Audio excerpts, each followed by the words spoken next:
3 दिनों की लंबी छुट्टियां सुमिता को 3 युगों के समान लग रही थी। पहला दिन घर के कामकाज में निकल गया, दूसरा दिन आराम करने और घर के लिए ज़रूरी सामान खरीदने में बीत गया।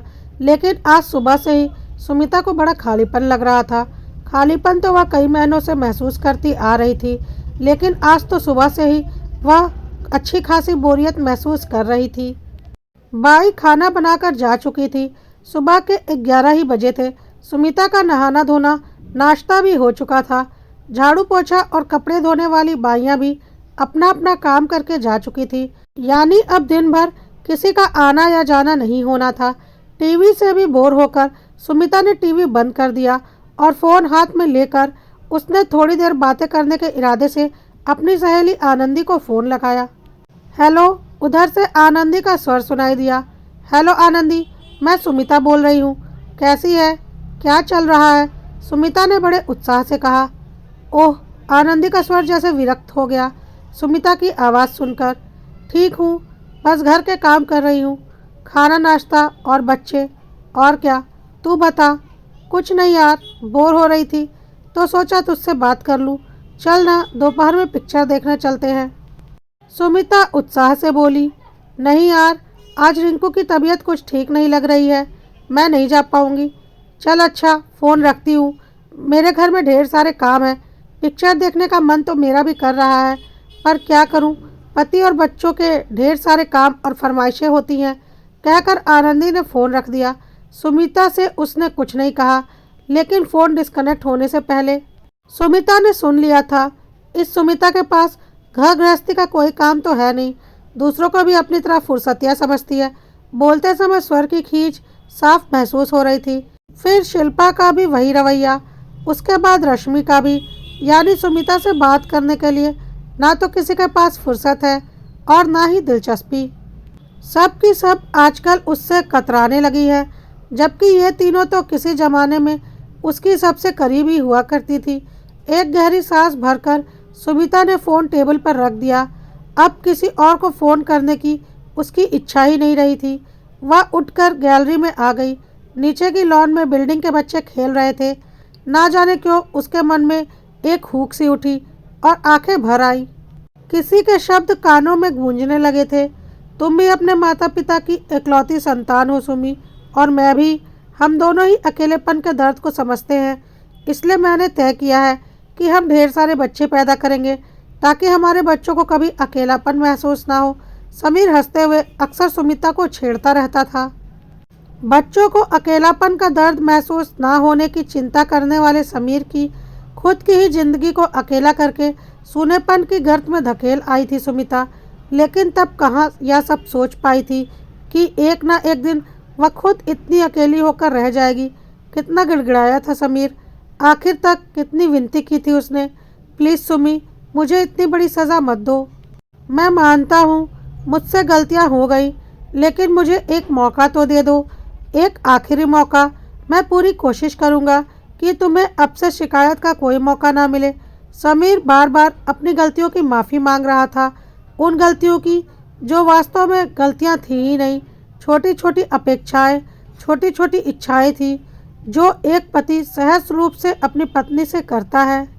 जैसे उसकी शर्ट का बटन लगा दिया जाए, बुखार से तपते और दुखते उसके माथे को पत्नी प्यार से सहला दे, कभी मन होने पर उसकी पसंद की कोई चीज़ बनाकर खिला दे, वगैरह वगैरह। लेकिन समीर की इन छोटी छोटी अपेक्षाओं पर भी सुमिता बुरी तरह से भड़क जाती थी। उसे इन्हें पूरा करना गुलामी जैसा लगता था। नारी शक्ति, नारी स्वतंत्रता, आर्थिक स्वतंत्रता, इन शब्दों ने तब उसके दिमाग को खराब कर रखा था।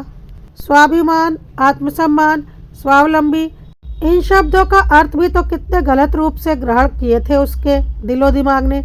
मल्टीनेशनल कंपनी में अपनी बुद्धि और कार्यकुशलता के बल पर सफलता हासिल की थी सुमिता ने। फिर एक के बाद एक सीढ़ियाँ चढ़ती सुमिता पैसे और पद की चकाचौंध में इतनी अंधी हो गई कि आत्मसम्मान और अहंकार में फर्क करना भूल गई। आत्मसम्मान के नाम पर उसका अहंकार दिन पर दिन इतना बढ़ता गया कि वह बात बात में समीर की अवहेलना करने लगी। उसकी छोटी छोटी इच्छाओं को अनदेखा करके उसकी भावनाओं को आहत करने लगी। उसकी अपेक्षाओं की उपेक्षा करना सुमिता की आदत में शामिल हो गया। समीर चुपचाप उसकी सारी ज्यादतियां बर्दाश्त करता रहा, लेकिन वह जितना ज़्यादा बर्दाश्त करता जा रहा था, उतना ही ज़्यादा सुमिता का अहंकार और क्रोध बढ़ता जा रहा था। सुमिता को भड़काने में उसकी सहेलियों का सबसे बड़ा हाथ रहा। वे सुमिता को बातों या यूँ कहिए उसकी तकलीफ़ों को बड़े गौर से सुनती और समीर को भला बुरा कहकर सुमिता से सहानुभूति दर्शाती। इन्हीं सहेलियों ने उसे समीर से तलाक लेने के लिए उकसाया। तब यही सहेलियाँ सुमिता को अपनी सबसे बड़ी शुभचिंतक लगी थी। ये सब दौड़ दौड़ कर सुमिता के दुखड़े सुनने चली आती थी और उसके कान भरती थी। तू क्यों उसके काम करे? तू क्या उसकी नौकरानी या खरीदी हुई गुलाम है क्या? तू साफ मना कर दिया कर। एक दिन जब समीर ने बाजार से ताज़ा टिंडे लाकर अपने हाथों के मसाले वाले भरवा टिंडे बनाने का अनुरोध किया तो सुमिता बुरी तरह से बिफर गई कि वह अभी ऑफिस से थकी मांदी आई है और समीर उससे चूल्हे चौके का काम करने को कह रहा है। उस दिन सुमिता ने न सिर्फ समीर को बहुत कुछ उल्टा सीधा कहा, बल्कि साफ साफ यह भी कह दिया कि अब वह और अधिक उसकी गुलामी नहीं करेगी। आखिर वह भी एक इंसान है, कोई खरीदी हुई बांदी नहीं है कि जब तब सिर झुकाकर उसका हुक्म बजाती रहे। उसे इस गुलामी से छुटकारा चाहिए। समीर सन्न सा खड़ा रह गया। एक छोटी सी बात का इतना बड़ा मुद्दा बनेगा, या तो उसने सपने में भी नहीं सोचा था। इसके बाद वह बार बार माफ़ी मांगता रहा, पर सुमिता ना मानी। आखिर में सुमिता की खुशी के लिए उसने अपने आंसू पीकर तलाक के कागज़ों पर दस्तखत करके उसे मुक्त कर दिया। पर सुमिता क्या सचमुच में मुक्त हो पाई? समीर के साथ जिस बंधन में बंधकर वह रह रही थी, उस बंधन में ही वह सबसे अधिक आज़ाद, स्वच्छंद और अपनी मर्जी की मालिक थी। समीर के बंधन में जो सुरक्षा थी, उस सुरक्षा ने उसे समाज में सिर ऊंचा करके चलने की एक गौरवमय आज़ादी दे रखी थी। तब उसके चारों ओर समीर नाम का एक अद्भुत सुरक्षा कवच था, जो लोगों की लोलुप और कुत्सित दृष्टि को उसके पास फटकने तक नहीं देता था। तब उसने उस सुरक्षा कवच को पैरों की बेड़ी समझा था, उसकी अवहेलना की थी। लेकिन आज सुमिता को एहसास हो रहा था, उसी बेड़ी ने उसके पैरों को स्वतंत्रता से चलना बल्कि दौड़ना सिखाया था। समीर से अलग होने की खबर फैलते ही लोगों की उसके प्रति दृष्टि ही बदल गई थी। औरतें उससे ऐसे बिदकने लगी थी जैसे वह कोई जंगली जानवर हो और पुरुष उसके आसपास मंडराने के बहाने ढूंढते रहते। दो चार लोगों ने तो वक्त बेवक्त उसके घर पर आने की कोशिश भी की। वह तो समय रहते ही सुमिता को उनका इरादा समझ में आ गया। नहीं तो अब तो बाजार या कहीं भी आते जाते सुमिता को एक अजीब सा डर, असुरक्षा तथा संकोच हर समय घेरे रहता था। कभी समीर के साथ रहते हुए उसे कभी कहीं पर भी आने जाने में किसी तरह का डर नहीं लगा था। वह पुरुषों से भी कितना खुलकर हंसी मजाक कर लेती थी, घंटों गप्पे मारती थी, पर ना तो कभी सुमिता को कोई झिझक हुई और ना ही साथी पुरुषों को ही। पर अब किसी भी परिचित पुरुष से बातें करते हुए वह अंदर से घबराहट महसूस करती है। हंसी मजाक तो दूर, परिचित औरतें खुद भी अपने पतियों को सुमिता से दूर रखने का भरसक प्रयत्न करने लगी हैं। भारती के पति विशाल से सुमिता पहले कितनी बातें, कितनी हंसी ठिठोली करती थी। चारों जने अक्सर साथ में ही फिल्में देखने, घूमने फिरने और रेस्टोरेंट में साथ साथ लंच या डिनर करने जाते थे। लेकिन सुमिता के तलाक के बाद एक दिन आरती ने अकेले में स्पष्ट शब्दों में कहा, अच्छा होगा तुम मेरे पति विशाल से दूर रहो। अपना तो घर तोड़ चुकी हो, अब मेरा घर तोड़ने की कोशिश मत करो। सुमिता स्तब्ध रह गई। इसके पहले तो आरती ने कभी इस तरह की बात नहीं की थी, पर आज क्या एक अकेली औरत द्वारा अपने पति को फंसा लिए जाने का डर उस पर हावी हो गया। आरती ने तो पूरी तरह से उससे संबंध खत्म कर लिए। आनंदी, रश्मि, शिल्पी का रवैया भी दिन पर दिन रुखा होता जा रहा था।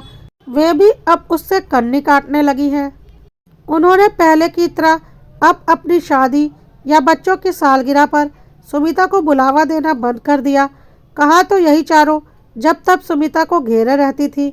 सुमिता को पता ही नहीं चला कि कब से उसकी आंखों से आंसू बह रहे थे।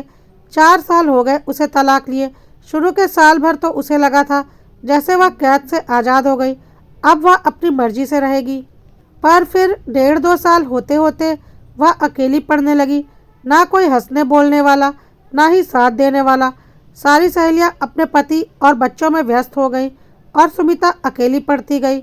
आज उसे अपनी स्वतंत्रता, स्वावलंबन, अपनी नौकरी, पैसा, सब कुछ बेमानी सा लगता है। अकेले तन्हा जिंदगी बिताना कितना भयावह और दुखद होता है। लोगों के भरे पूरे परिवार वाला घर देखकर सुमिता के अकेलेपन का एहसास और भी अधिक बढ़ जाता और वह अवसादग्रस्त हो जाती। अपनी पढ़ाई का उपयोग उसने किसी गलत दिशा में किया। स्वभाव में नम्रता के बजाय उसने अहंकार को बढ़ावा दिया और उसी गलती की कीमत वह अब चुका रही है।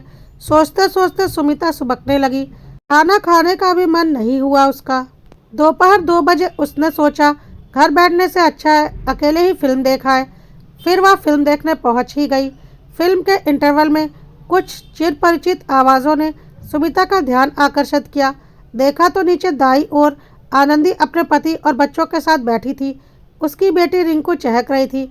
सुमिता को समझते देर नहीं लगी कि आनंदी का पहले से प्रोग्राम बना हुआ होगा। उसने सुमिता को टालने के लिए ही रिंकू की तबीयत का बहाना बना दिया। आगे की फिल्म देखने का मन ही नहीं किया उसका, पर खिन्न मन लिए वह बैठी रही। अगले कई दिन ऑफिस में भी वह गुमसुम सी रही। उसकी और समीर की पुरानी दोस्त और सहकर्मी कोमल कई दिनों से देख रही थी कि सुमिता उदास और बुझी बुझी रहती है। कोमल समीर को बहुत अच्छी तरह से जानती है। तलाक के पहले कोमल ने सुमिता को बहुत समझाया था कि वह गलत कर रही है, मगर तब सुमिता को कोमल अपनी दुश्मन और समीर की अंतरंग लगती थी, इसलिए उसने कोमल की एक नहीं सुनी। समीर से तलाक के बाद फिर कोमल ने भी उससे बात करना लगभग बंद ही कर दिया था। लेकिन आज सुमिता की आंखों में बार बार आंसू आ रहे थे तो कोमल अपने आप को रोक नहीं पाई। वह सुमिता के पास जाकर बैठी और बड़े प्यार से उससे पूछा, क्या बात है सुमिता, बड़ी परेशान नजर आ रही हो। उसके सहानुभूतिपूर्ण स्वर और स्पर्श से सुमिता के मन में जमा गुबार आंसुओं के रूप में बहने लगा। कोमल बिना उसके कुछ कहे ही समझ गई कि उसे अब समीर को छोड़ देने का दुख हो रहा है। मैंने तुम्हें पहले ही समझाया था सुमी कि समीर को छोड़ने की गलती मत कर, लेकिन तुमने अपनी उन शुभचिंतकों की बातों में आकर मेरी एक भी नहीं सुनी। तब मैं तुम्हें दुश्मन लगती थी। आज छोड़ गई ना तुम्हारी सारी सहेलियां तुम्हें अकेला। कोमल ने कड़वे स्वर में कहा। बस करो कोमल, अब मेरे दुखी मन पर और तीर ना चलाओ। सुमिता रोते हुए बोली, मैं पहले से ही जानती थी कि वे सब बिना पैसा तमाशा देखने वालों में से हैं। तुम उन्हें खूब पार्टियां देती थी, घुमाती फिराती थी, होटलों में लंच देती थी, इसलिए सब तुम्हारी हाँ में हाँ मिलाती थी। तब उन्हें तुमसे दोस्ती रखने में अपना फ़ायदा नज़र आता था, लेकिन आज तुम जैसी अकेली औरत से रिश्ता बढ़ाने में उन्हें डर लगता है कि कहीं तुम मौका देखकर उनके पति को फंसा न लो। बस इसीलिए वे सतर्क हो गई और तुमसे दूर रहने में ही उन्हें समझदारी लगी। कोमल का स्वर अभी भी कड़वा था। सुमिता अब भी चुपचाप बैठी आंसू बहा रही थी। और तुम्हारे बारे में पुरुषों का नज़रिया औरतों से बिल्कुल अलग है। पुरुष हर समय तुमसे झूठी सहानुभूति जताकर तुम पर डोरे डालने की फिराक में रहते हैं। अकेली औरत के लिए इस समाज में अपनी इज्जत बनाए रखना बहुत मुश्किल है। अब तो हर कोई अकेले में तुम्हारे घर आने का मंसूबा बनाता रहता है। कोमल का स्वर सुमिता की हालत देखकर अब कुछ नर्म हुआ। मैं समझ रही हूँ कोमल, मैं खुद परेशान हो गई हूँ ऑफिस में पुरुष सहकर्मी और पड़ोसियों के व्यवहार से। सुमिता आंसू पोंछकर बोली, तुमने समीर से सामंजस्य बिठाने का जरा सा भी प्रयास नहीं किया, थोड़ा सा भी धीरज नहीं रखा साथ चलने के लिए, अपने अहंकार में अड़ी रही। समीर को समझने का जरा सा भी प्रयास नहीं किया। तुमने पति पत्नी के रिश्ते को मजाक समझा, कोमल ने कठोर स्वर में कहा। फिर सुमिता के कंधे पर हाथ रखकर अपने नाम के अनुरूप कोमल बोली, समीर तुझसे सच्चा प्यार करता है, तभी 4 साल से अकेला है। उसने दूसरा ब्याह नहीं किया। वह आज भी तेरा इंतज़ार कर रहा है। कल मैं और केशव उसके घर गए थे, देखकर मेरा दिल सच में भर आया सुमी। समीर ने डाइनिंग टेबल पर अपने साथ एक थाली तेरे लिए भी लगाई थी। वह आज भी अपने परिवार के रूप में बस तेरी ही कल्पना करता है और उसे आज भी तेरा इंतज़ार ही नहीं बल्कि तेरे आने का विश्वास भी है। इससे पहले कि वह मजबूर होकर दूसरी शादी कर ले, उससे समझौता कर ले, वरना उम्र भर पछताती रहेगी। उसके प्यार को देख छोटी छोटी बातों को नज़रअंदाज कर दे। हम यही गलती करते हैं कि प्यार को नज़रअंदाज करके छोटी मोटी गलतियों को पकड़कर बैठ जाते हैं और अपना रिश्ता, अपना घर तोड़ लेते हैं, पर ये नहीं सोचते कि घर के साथ साथ हम स्वयं भी टूट जाते हैं। एक गहरी सांस लेकर कोमल चुप हो गई और सुमिता की प्रतिक्रिया जानने के लिए उसके चेहरे की ओर देखने लगी। समीर मुझे माफ़ करेगा क्या? सुमिता उसकी प्रतिक्रिया जानने के लिए उसके चेहरे की ओर देखने लगी। समीर के प्यार पर शक मत कर सुमी, तू सच बता, समीर के साथ गुजारे हुए 3 सालों में तू ज़्यादा खुश थी या उससे अलग होने के बाद के 4 सालों में तू ज़्यादा खुश रही है? कोमल ने सुमिता से सवाल पूछा जिसका जवाब उसके चेहरे की मायूसी ने ही दे दिया। लौट जा सुमी, लौट जा, इससे पहले कि ज़िंदगी के सारे रास्ते बंद हो जाएं, अपने घर लौट जा। 4 साल के भयावह अकेले की बहुत सज़ा भुगत चुके हो तुम दोनों। समीर के मन में तुझे लेकर कोई गिला नहीं है। तू भी अपने मन में कोई पूर्वाग्रह मत रख और आज ही उसके पास चली जा। उसके घर और मन के दरवाजे आज भी तेरे लिए खुले हैं, कोमल ने कहा। घर आकर सुमिता कोमल की बातों पर गौर कर रही थी। सचमुच अपने अहंग के कारण नारी शक्ति और स्वावलंबन के नाम पर इस अलगाव का दर्द भुगतने का कोई अर्थ नहीं है। जीवन की सार्थकता रिश्तों को जोड़ने में है, तोड़ने में नहीं। तलाक के बाद उसे यह भलीभांति समझ में आ गया है। स्त्री की इज्जत घर और पति की सुरक्षा देने वाली बाहों के घेरे में ही है। फिर अचानक ही सुमी समीर की बाहों में जाने के लिए मचल उठी। समीर के घर का दरवाज़ा खुला हुआ था। समीर रात में अचानक ही उसे देखकर आश्चर्यचकित रह गया। सुमी बिना कुछ बोले उसके सीने से लग गई। समीर ने उसे कसकर अपने बाहुपाश में बांध लिया। दोनों देर तक आंसू बहाते रहे, मानो मन का मैल और 4 सालों की दूरियां आंसुओं में धुल गईं। बहुत देर के बाद समीर ने सुमी को अलग करते हुए कहा, मेरी तो कल छुट्टी है, पर तुम्हें तो ऑफिस जाना है ना। चलो अब सो जाओ, मैंने नौकरी छोड़ दी है समीर। सुमी ने कहा। छोड़ दी? पर क्यों? समीर ने आश्चर्य से पूछा। तुम्हारे ढेर सारे बच्चों की परवरिश करने की खातिर, सुमी ने शर्माते हुए कहा। तो समीर हंस पड़ा।